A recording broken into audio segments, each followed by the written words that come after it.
title of my presentation was Rethinking B2B CS, but actually it's not quite that. Because what I want to talk about is what I think is not just about CS, it's about what the future of SaaS is.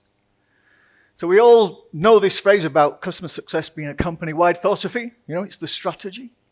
We all know that. But what does it really take to deliver that? And I'll build on some of the stuff that Dave also said. Just a little bit about me. I have never been a full-time CS leader, but I have never been a leader that's not thought customers are the center of every business that I've been a part of. I was the founder and CEO of a company called Clicktools. We were probably one of the UK's first 5 SaaS companies. We were formed before the term SaaS was invented. We were an ASP, an application service provider. I founded it with a couple of friends, we grew it organically, and I sold it twice. So in 2014, I sold half of it to a competitor, and then in 2010, I sold half to a competitor. 2014, I did an arranged deal and sold 100% to a different company. One of the things we were really good at was the customer piece. Since then, I've left that and I've gone into taking all of the mistakes that I made and helping other B2B SaaS CEOs not make the same mistakes. And that's what the customer.co. And recently I've started a new venture along with a few friends. So some that you'll know, Greg Danes. Greg, are you in the audience this morning? I was hoping to get there, but maybe not. So Greg is part of the team. We've created something called the Customer-Led Growth Forum, and I'll tell you a little bit more about that.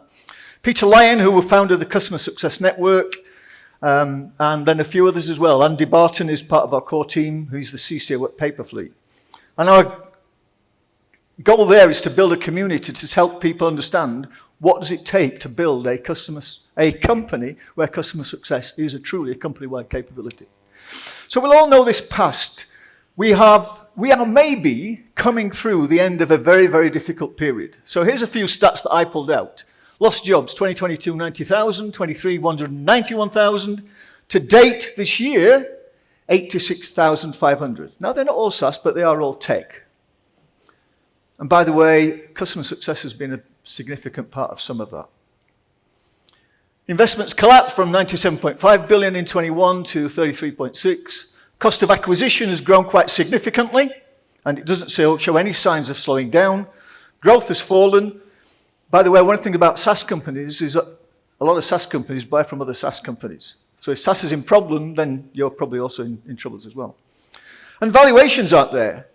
Some people say they are recovering. The latest data I see suggests that they are relatively flat.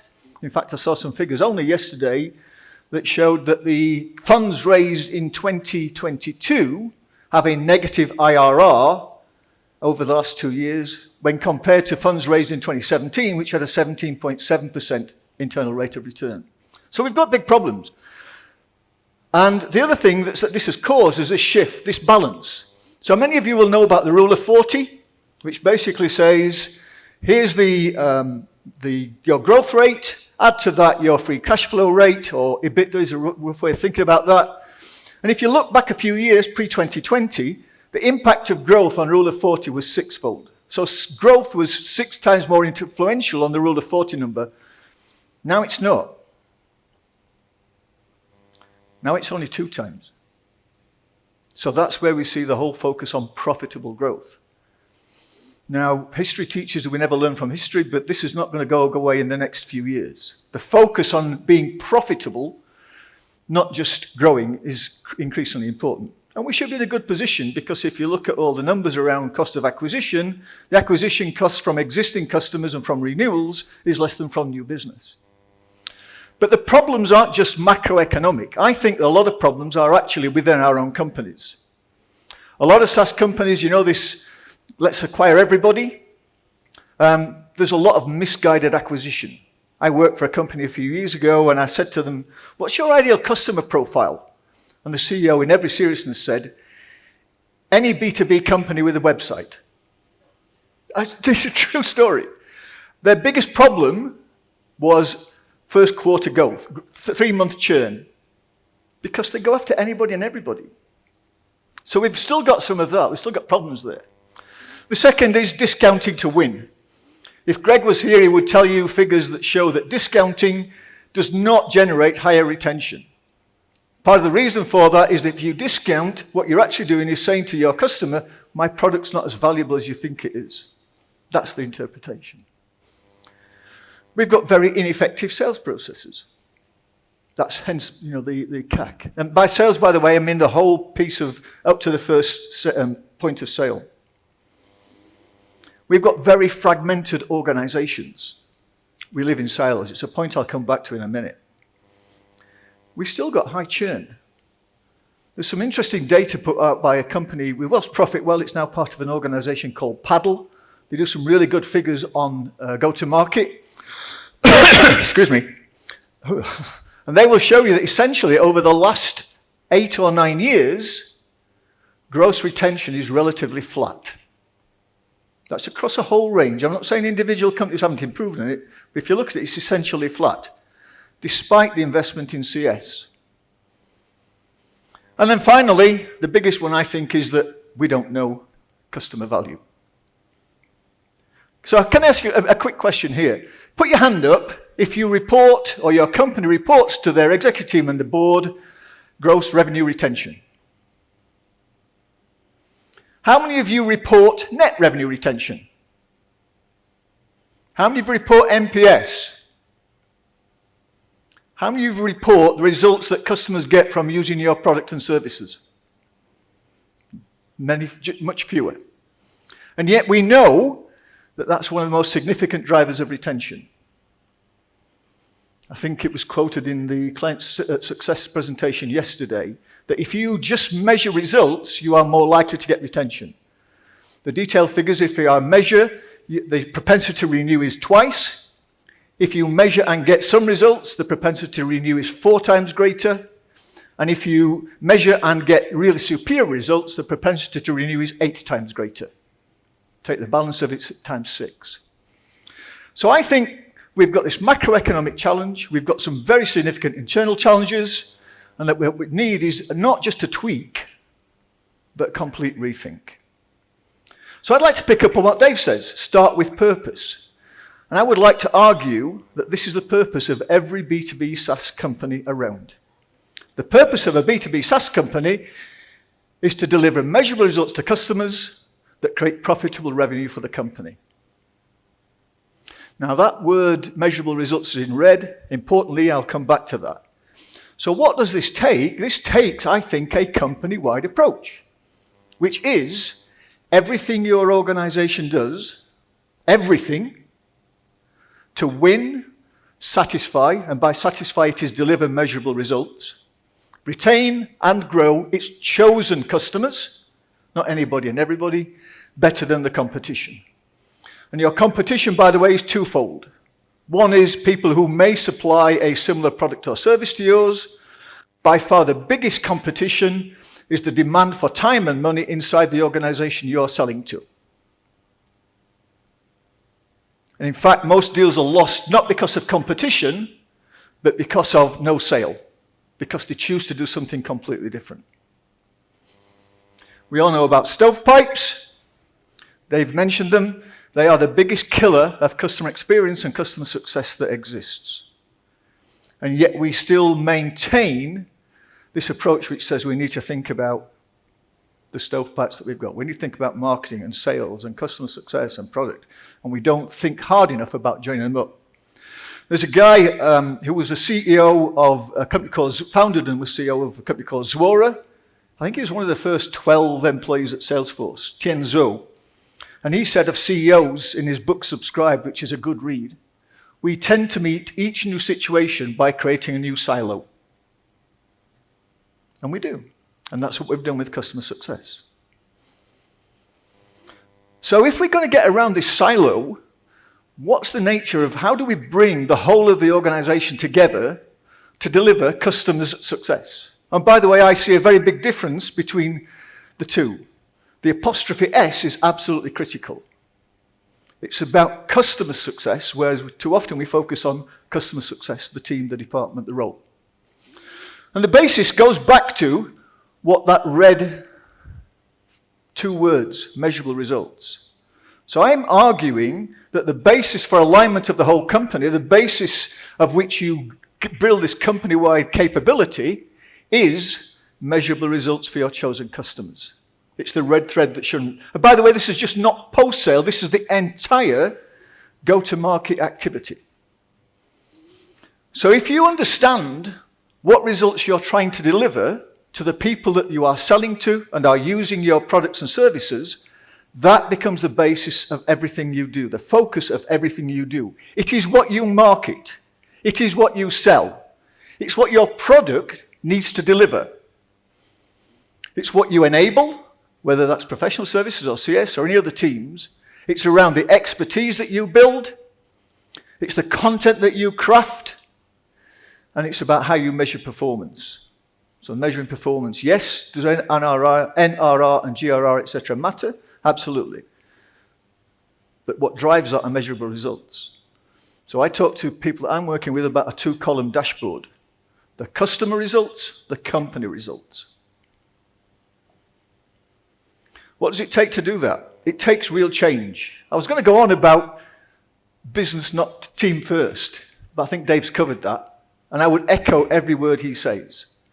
When I was a CEO, I used to say to my departmental leaders when they came around the leadership team, you are not a departmental leader, you are a co-CEO. And you have to think about what's right for the business at that point in time. It requires us to build real capabilities which are focused on customer results. And we need to enact that in a way which by delivering joined up frameworks. So a framework, for example, many of you will have been at Rod's. He's got this framework called REACH.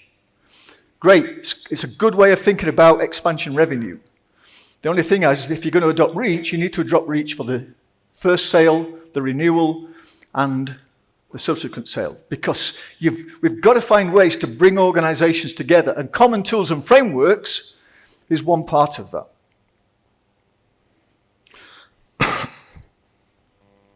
Sorry, the other one was the capabilities piece. So you want to go into capabilities, and I'll come back to the organization design piece. This is the work that we've done at this group I formed called the Customer-Led Growth. We have identified 13 fundamental capabilities that are not departmental related, they are cross-company. And they're built into 3 groups: foundation, enablers, and execution. The foundations are define your value proposition in terms of how they deliver results to customers. You can't be customer-focused if your leader is not customer-focused. I worked with a guy who was a Welshman, ran a company in Europe, and he had a wonderful saying. He used to say, organizations are shadows of their leaders, and you choose what sort of shadow you're going to cast. If your leader is not customer-focused, the rest of the organization is going to struggle to do that. So, by the way, my tip is, if you believe in customer focus and your leader doesn't, find somewhere else to work. And the other thing is a deep understanding of customers. And by deep, I mean deep. I think that people that develop an understanding of their customers better than the competition have got a competitive advantage. It's so important. The enabling, and by the way, you don't need to, I'll send you a link to a document where this is all listed and explained in greater depth. The enablers, talent management, you don't do anything without good people. You need to think about what priorities you're putting onto your roadmap. And we're advocating a approach which basically is a 2x2 matrix, which does 2 things. Your best assessment of the results that your chosen customers will get, and the revenue potential to your company. The next 2 are about the tech. And by the way, I've put them in order here because I think we talk a lot about tech, and we do not think enough about data. How many of you did dot-to-dot puzzles as a kid? Maybe still do. Yeah? You know the things, you've got the numbers and you join them all up. The more dots you've got, the richer the picture you can build. Now imagine trying to do a dot-to-dot puzzle where you've got some dots on one page, some dots on another page, and maybe some dots in a completely different book. That's a challenge we've got with a lot. So I would advise, focus on thinking about the data. And again, we're going to publish a customer-led growth data model to help with this. And then common tools and frameworks. I mentioned the REACH framework as an example, but they have to be common. And the execution, outside-in results-focused life cycle. I'll talk a little bit about some work we did, but basically, forget about your marketing process, forget about your sales process, forget about your CS process. Just map out the entire cycle in terms and words and phrases that your prospects and customers will recognize. And then dig into that and focus on building that. It works. We have to start thinking about how we build SaaS products. In a B2B SaaS company, the product is the primary vehicle for delivering measurable results. And I think a lot of us build products the wrong way.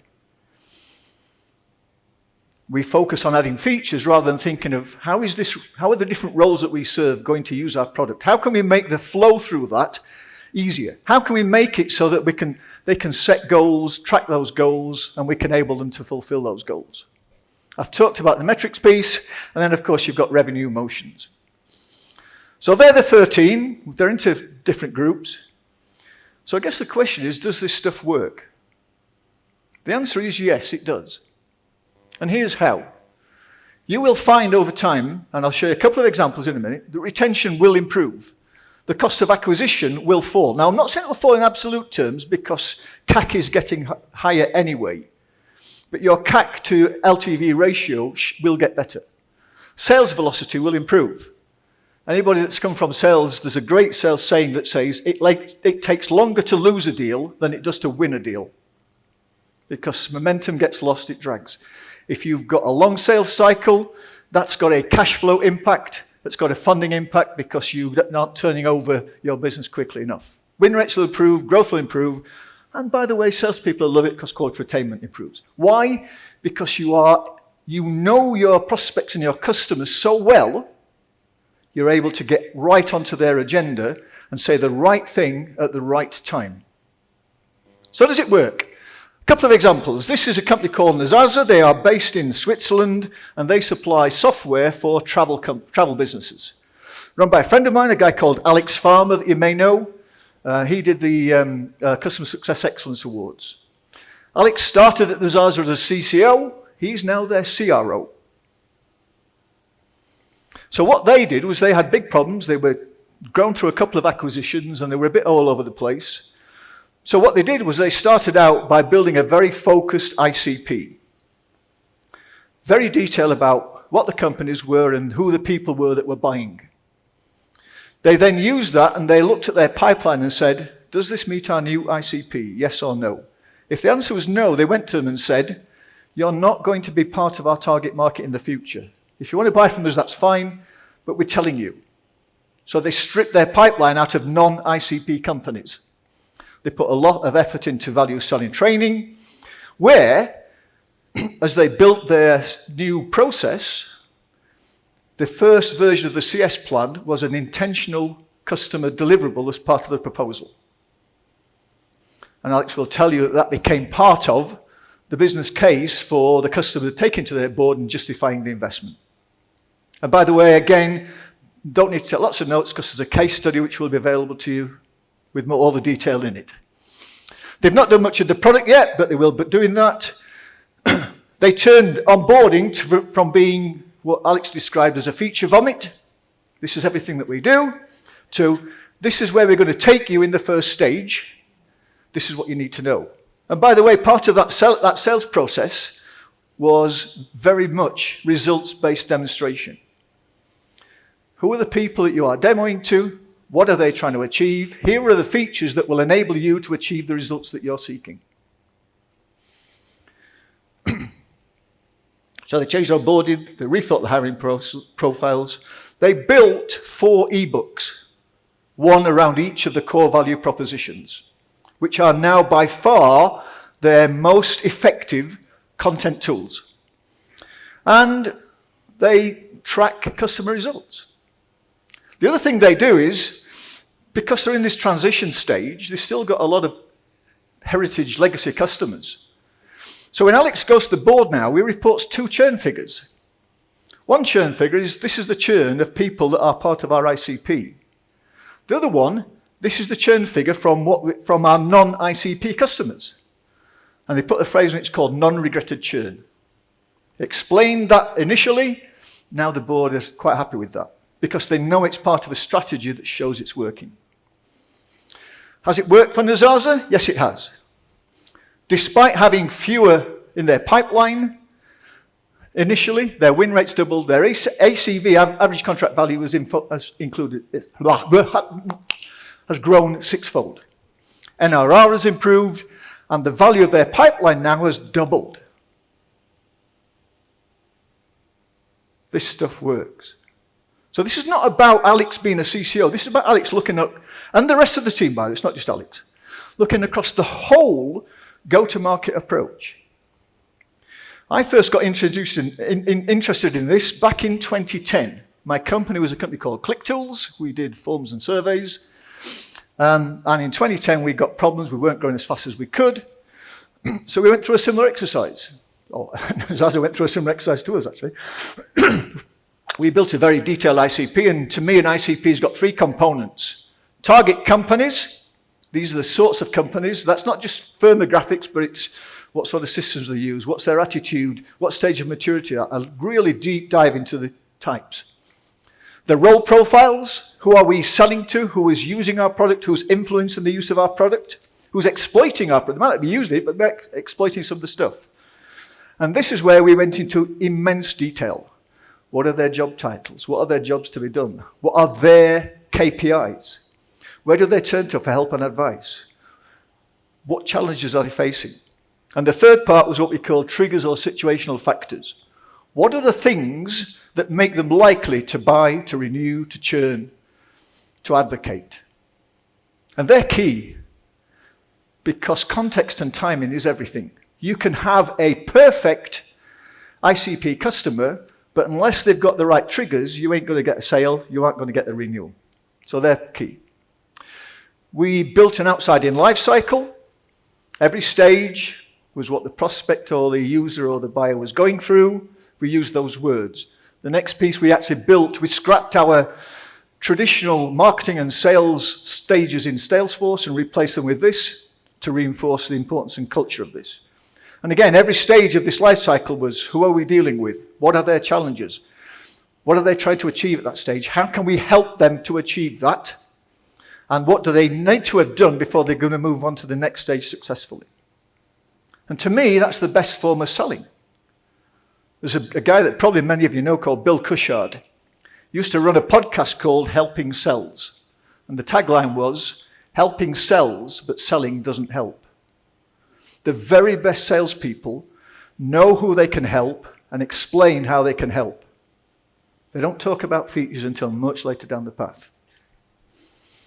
We put a lot of effort, like Alex, into sales training. We built a lot of life cycle and role-based content. So we actually had a map of stages and roles, and here are the key pieces of content at each one of these.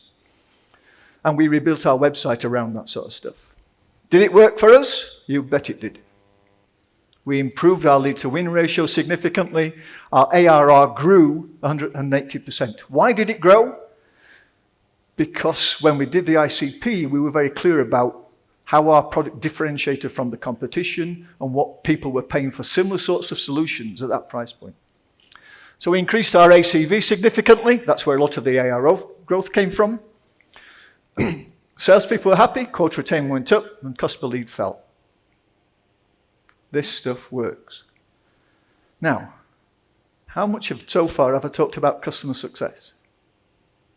I would argue that I've talked about customer success at every stage. It's just that it's not the customer success department. What are the keys? You have to think about aligning everything you do about the measurable results you're trying to deliver to your chosen customers. Alignment has to have a basis. It's no good saying, oh, let's sort out this sales to CS handover. You have to think about the whole piece. And the key to this is what I call purposeful or real organization design. Organization design is not about changing the title from CRO to CCO to COO or whatever it is. It's about how do you build the frameworks, the mechanisms, the culture, the metrics that are going to drive the change that you want. I think if I learned anything in my 15 years as a CEO, it is my chief role is of chief organization designer. My job is to make sure that we've got those mechanisms in place. And it does work. So, as soon as you're a CS audience, I will tell you what I think is going to happen.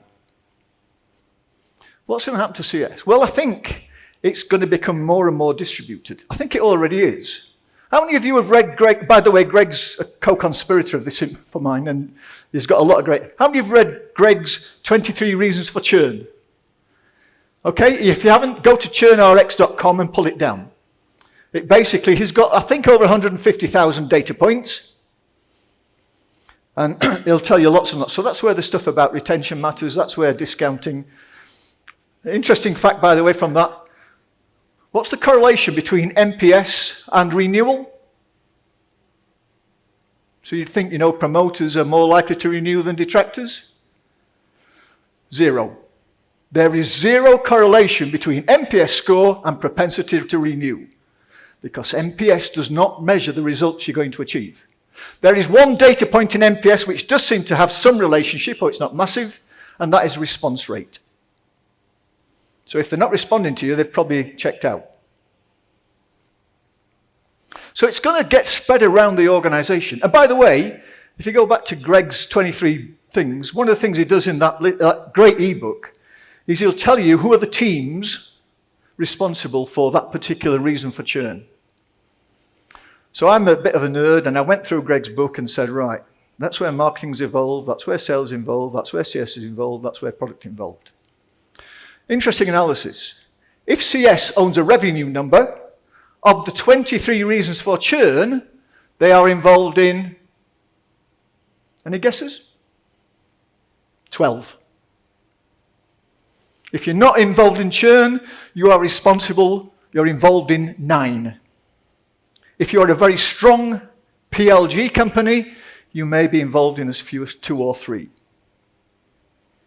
Customer success it takes the village. So I know people are thinking about setting up and growing the CS. But look, before you do, understand what's really causing your churn. And a lot of it is we acquire bad fit customers. We can't convert it cost effectively. We discount to win. There's a lot of reasons other than just delivering measurable results. Oh, by the way, a lot of people just don't measure results anyway. Put it in the too hard bucket.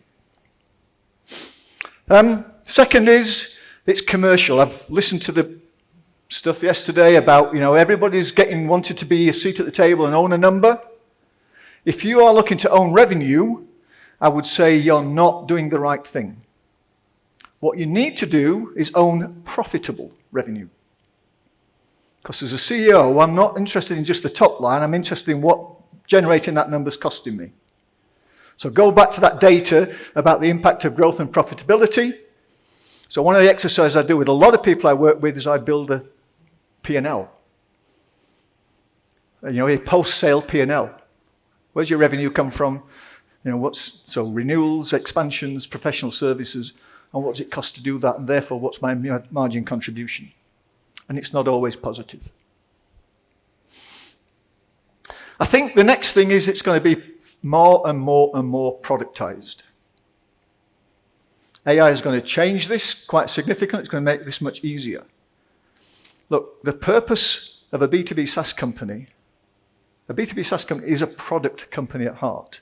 And if you go back to one of the original 10 laws, you've probably all read that stuff, the product is the primary vehicle for delivering revenue. We have to change how we think about products to how we think about them delivering results to customers as being the primary thing. Now, I had a wonderful argument over drinks last night. He's smiling, my chief heckler. I don't think we've put anywhere near the amount of effort and thought into how we build products that deliver results. And by the way, any of you in CS who are going to product and saying, we need this feature, please stop doing that. Do not tell product what features they want to build. Tell product what the major challenges and pain points of your chosen customers are, and leave them to figure out the best way to do it. So I banned people in my organization for going to products and saying, we need this feature, we need this feature. If I get this feature, I can win this deal. Because all it does is distract. And if you take my premise that results are the central core, then that's what you go with. You go with how are they struggling to achieve results? And how can we help them do that? And I think, finally, on this, we'll end up having new roles. I'm good friends with a guy that you may follow on LinkedIn called Rav Dhaliwal. Rav is a seasoned CS leader. He was, I think, the first European hire for Slack. He headed up their CS organization. He's worked for Microsoft, he's worked for Salesforce, he's worked for Zendesk, all in CS roles. He's now an investor. And if I want a sounding board, he's the first person I go to. And he wrote an article a couple of years ago. It was called, about CS, it was called the Everything Department. And CSM being the everything role. It's not sustainable. As you grow, you are going to have to specialize. And I think to put this together with the distributed part, starts to think, we need to think about new roles. So I think we're going to see more people get involved in content delivery, content creation. The biggest opportunity, I think, is product. And I'll give you 2 examples. I was advising a company, they were in the technical SEO space. That's, how effective is your website from a technical perspective, not a content perspective. And I took one of my best CS team leaders, I was doing an interim role there, who wanted a career change, and we made him a product manager. And his brief was very simple. Take everything you know about CS, starting with measuring results, and find ways to build that into the product. I think we'll see more and more of those, and I think we're in a good position to do that. Second example, there's a lady recently called Franziska Fleischer. She was, until very recently, the director of CS EMEA for Siemens. Fairly big organization. She's just taken a new role. She's moved to the States, and she's taken the role of, I think it's the VP title, or basically it's customer experience and product-led growth. So Franziska's going to take all her experience from customer success and work as a product manager to build that stuff into the product. So we're going to see more, and by the way, let's face it, a lot of what we ask the CS teams to do, it's a bit boring. It's monotonous, it's rote, it's regular. It's prime for automation. And with AI, even more so. The biggest impact that AI is going to make from a jobs perspective, from a macro sense, is in what they call knowledge workers. That's us. Okay? It's us. So I think that's going to happen. They'll become distributed, new roles, very commercially oriented. So all the stuff that Dave was talking about is going to the board.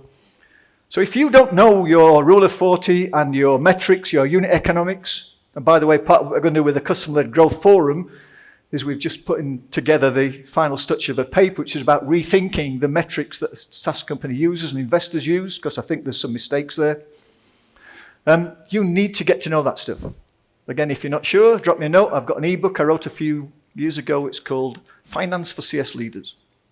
And it just takes you through P&L structures, balance sheet structures, cash flows, unit metrics, valuations. So that's it.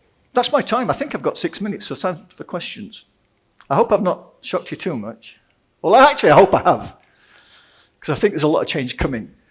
And in the words of somebody, I can't remember who said it, if you think change is difficult, try irrelevance, because that's the danger. Thank you. Are we doing questions now?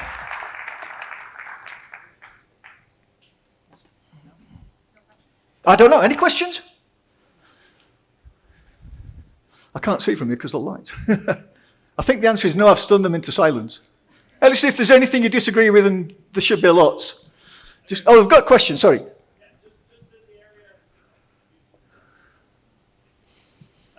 One of the things you didn't really cover on, but I think you largely covered on, is how does this apply to employees and the HR world? Can you tell me a little bit more about what you're thinking? Well, so I mean, what you're talking about, CS should really start to be, distributed, should be embedded in all parts of the company. How does that really affect your HR leadership? How should they be thinking about CS? How should they be thinking about the customer experience affected by the employee experience? So 2 things. One is, I am not saying, and I know a lot of people say, I think I say this, I am not saying that CS departments will not exist in the future. But I think they have to think about what is my unique contribution to this business. Because a lot of it is duplicated elsewhere. And a lot of the reason that we've got stovepipes and broken customer experiences is because it's not distributed. So one is, it might not disappear completely. I think the other thing is, I think if people know that they have got some sort of future and they are being given the right sorts of development and opportunity and challenge, I'm not sure that it's going to make a massive difference. I could be wrong there. Do I think there will be job losses? I think there will in some cases, particularly for people who are either not willing or not able to adapt to some new things. And job losses aren't new, we've seen that. And some of the things I've seen about how companies have done that have been abominable. So, I don't think it's got a massive impact on HR other than good HR practices generally. And a lot of those, by the way, are not good HR practices, they are good management and leadership practices. I don't know if that answers your question. Okay. If anything, just grab me afterwards. Omid. Just so that everybody else can hear. Yeah, my question is, how do you see the future role for Chief Customer Officer? Would there be a centralized role at the C-staff?